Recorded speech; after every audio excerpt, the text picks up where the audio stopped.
I'm not going to give anybody in particular credit that they're motivating me to come into the season. It was a unique circumstance, something that I wasn't having experienced before in my playing career. But I'm a believer that everything happens for a reason. Jayson Tatum is dominating the NBA like never before. But what if I told you the turning point wasn't on an NBA court, but during the Paris Olympics, where Steve Kerr made a decision that almost everyone questioned? A decision that might have been the spark behind the unstoppable Jayson Tatum we're witnessing today. Tatum's rise from a talented yet inconsistent player to a bona fide NBA superstar didn't happen overnight, and the role Steve Kerr played might surprise you. Let's look back on how one controversial decision turned Tatum into the player we all wanted to see. Before we get to the Olympics, let's talk about Tatum's journey. Coming into the league, Jayson Tatum was immediately recognized as one of the most skilled young players in the NBA. His scoring ability was undeniable. Silky smooth jumpers, footwork reminiscent of Kobe Bryant, and an innate ability to take over games. But while Tatum had star potential, critics often pointed out his inconsistency. One night, he dropped 40 points. The next, he seemed to fade into the background. Analysts questioned whether he had the mentality to lead a team at the highest level. It wasn't just about talent, it was about stepping up in the biggest moments. The Olympics were supposed to be Tatum's proving ground. Representing Team USA isn't just an honor, it's a stage where players like Kobe, LeBron, and Durant cemented their legacies. Many fans expected Tatum to shine as a leader on the international stage, but that's not how things played out. When the Paris Olympics began, Tatum wasn't handed the starring role many anticipated. Instead, Steve Kerr, Team USA's head coach, opted to lean on veteran stars like Kevin Durant and Devin Booker in key moments. Tatum's minutes were cut, especially during critical stretches of close games. This decision didn't sit well with fans. Social media lit up with debates. Was Kerr underestimating Tatum's abilities? Some argued that Kerr didn't trust Tatum to handle the pressure of international competition. Others suggested it was simply a matter of strategy, playing it safe by relying on proven veterans. Whatever the reasoning, the message was clear.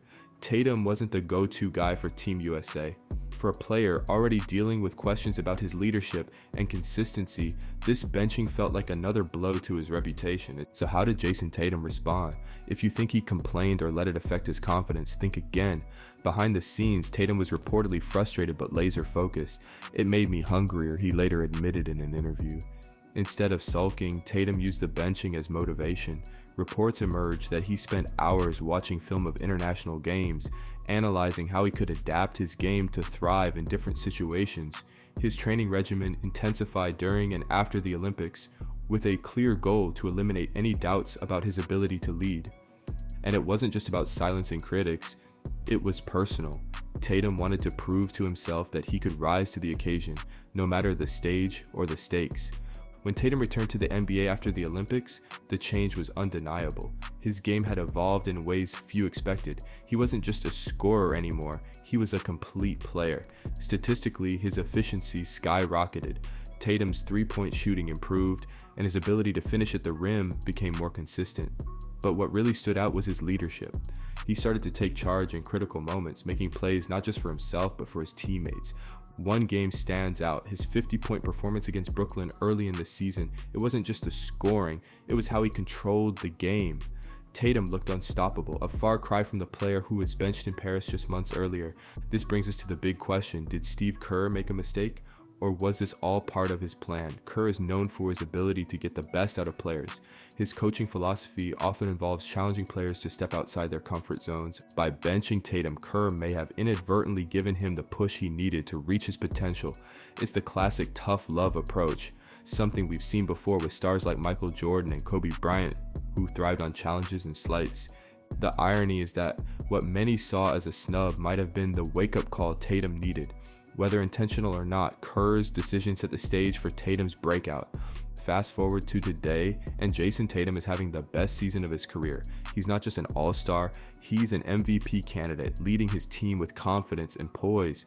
From his jaw-dropping performances to his reputation as one of the league's most complete players, Tatum is proving that he's more than just a scorer. He's a leader, and it's hard to ignore the role the Olympics played in shaping this transformation. So, was Steve Kerr's decision to bench Jayson Tatum during the Paris Olympics really a mistake? Or was it the turning point that unlocked Tatum's true potential? Sometimes setbacks are just setups for comebacks. Tatum didn't just overcome the benching, he used it to fuel his rise to the top. What do you think? Leave your thoughts in the comments. Peace.